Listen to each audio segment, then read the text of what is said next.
Большие, объемные, пушистые ресницы – мечта любой девушки. Сегодня мы поговорим о популярной процедуре в Бишкеке – наращивания ресниц. Действительно ли это красиво? Оправдывает ли наращивание вложенные средства и время? И самое главное, насколько данная процедура является безвредной? Спросим мнение у бишкекчан.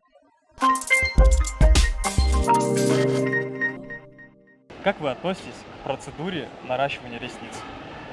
Ну, сейчас все, по-моему, нету девушек без нарощенных ресниц. Но сейчас уже появилась новая ламинирует свои ресницы. То есть сейчас люди переходят более к естественному макияжу, более не такой прям вечерний.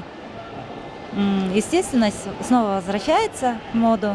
Ну, знаете, иногда бывают у девушек такие ресницы, которыми можно чуть не хлопать, чтобы как ветер, да, такой создался. Это уже, конечно, плохо, но если они в меру и как-то, более естественные, то, в принципе, нормально.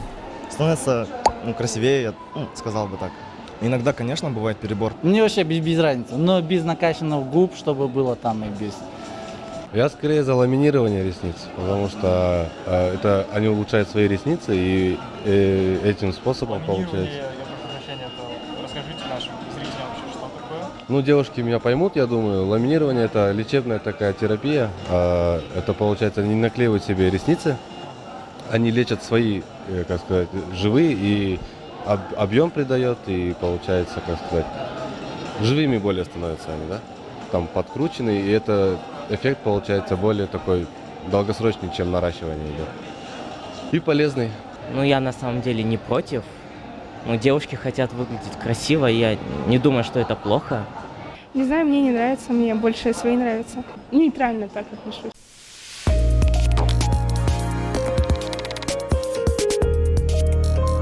Наращивание ресниц – салонная процедура, во время которой к основе натуральных ресниц приклеивают искусственные. Различают несколько видов наращивания. Классика. На каждую натуральную ресницу клеют одну искусственную. 2D. На каждую натуральную ресницу клеят 2 искусственные. 3D. На каждую натуральную ресницу клеят 3 искусственные. Искусственные ресницы сделаны из синтетических материалов, в основном из шелка, норки и силикона. История искусственных ресниц начинается в 1927 году. Именно тогда их изобрел главный визажист мюзикла «Чикаго» Макс Фактор. Публика была в восторге от выразительного взгляда актрисы Филлис Хейли в роли Рокси. Материалом для наращивания послужила бахрома, которую с помощью ниточки прикрепили к верхнему веку актрисы. Подобное наращивание имело множество недостатков. Ненатуральный вид, минимальный срок ношения, высокую стоимость услуги. Раньше такую прихоть могли позволить себе только кинозвезды. Только в начале 21 века в Японии создали технологию пучкового наращивания ресниц, и искусственные ресницы приобрели более естественный вид. Считается, что первой женщиной, примерившей норковые реснички, стала Мадонна. И как вы думаете, почему девушки делают это? Ну, девушки, почему делают, не знаю, мне она понравилась только из-за того, что мне время сокращает. То есть я утром не крашусь, ничего.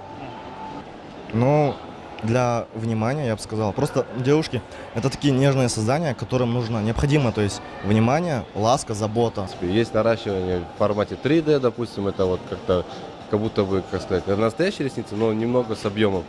Уже есть перебор, конечно, 5D, 6D, это уже прям как бабочки, да? Чтобы быть красивее. Во-первых, это смотрится красиво.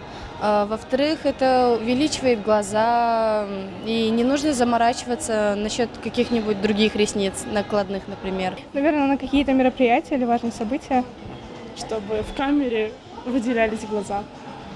Чтобы больше произвести впечатление, да. Как вы считаете, вообще есть ли вред для глаз либо для здоровья в этой процедуре наращивания ресниц? Нет, я не считаю, что она вред приносит, потому что я года 3 уже наращиваю, себе ресницы. Если его делать правильно и ходить там, где правильно делают, она никакого вреда к здоровью не приносит. Честно говоря, я не знаком с этой процедурой, но я представляю, как просто наклеивают, да? И если не пораниться, то, я думаю, нет. Там стерильность важна, я думаю. Я насчет этого, честно, не знаю, да, но я думаю, особо такого вреда нету. Она влияет на спад ресниц в дальнейшем, то есть они становятся более реже потом и, свои ресницы, то есть ты теряешь со временем, и они уже не могут, допустим, в дальнейшем не наращивать ресницы, потому что своих, в принципе, не остается. именно ресницам самим они вредят, потому что после этого все-таки химия и выпадают ресницы. Я не думаю, что это вредно. Ну да, как бы. Вы просто клеите искусственные ресницы и все. Как обои дома. Ну да. После того, как месяц проходит, они отклеиваются. Главное, чтобы их не вырывать прям сразу. Свои ресницы могут вместе с ними упасть. И потом можешь остаться вовсе без ресниц. Многие жаловались, что после наращивания ресниц выпадают свои ресницы, их становится еще реже и меньше. Мне тоже многие говорили, что потом ресницы портятся, из-за этого тоже не хочется делать. Однако существуют нюансы, про которые умалчивают представители индустрии красоты. Так насколько безвредно наращивание ресниц? В течение 12-24 часов после процедуры необходимо воздерживаться от контакта с водой. Нельзя ни плакать, ни потеть, ни умываться. Невысохший клей может попасть в глаза и привести к их раздражению и покраснению. Если мастер использует некачественный клей, на веках скорее всего останется пленка. В худшем случае разовьется аллергическая реакция и отек. Если вы собираетесь самостоятельно снимать наращенные ресницы, удалите не только искусственные волоски, но и свои натуральные. Выпадение своих ресниц не миф. Искусственные ресницы, как правило, тяжелее, чем натуральный волос, поэтому от силы тяжести свои ресницы слабеют. Накладные ресницы требуют самодисциплины, необходимо отказаться от привычки спать на животе и тереть глаза. Ну и давайте подытожим. Вы в итоге за естественную красоту, либо за искусственную? Ну, вообще, да, естественность это хорошо, но опять-таки наращивают его тоже по-разному. Есть более естественный вид, например, классика, там, менее заметные, да? Конечно, естественно. Кто ответит искусственно? Да. Либо, может быть, нет-нет, кое-какие места можно и увеличить, ну, если уменьшить и так далее. Если у девушки явная патология, такая как заячья губа, волчья пасть, то это, конечно, надо, если искусственно делать.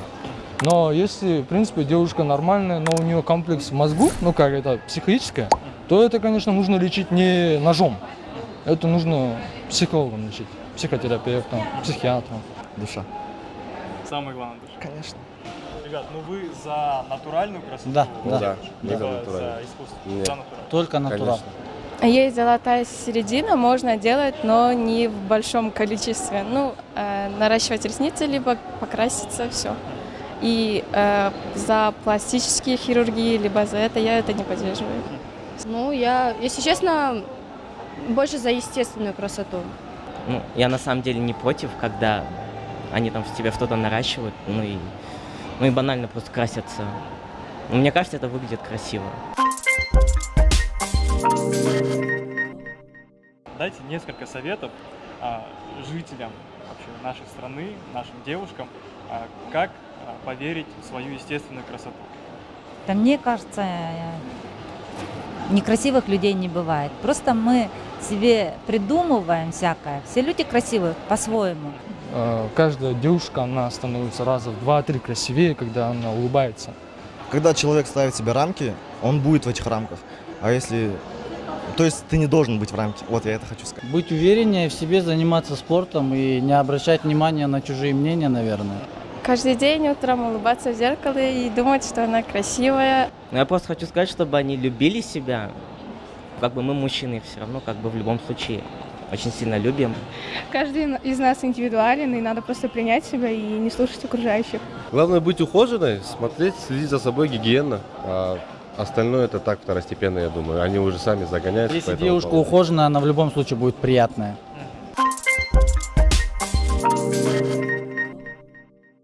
Погоня за красотой зачастую дает обратный эффект. Стирая со своего лица естественность и натуральность, вы рискуете потерять его уникальность. Я думаю, нам всем известны коллажи из фотографий, где изображены различные девушки, похожие друг на друга один в один.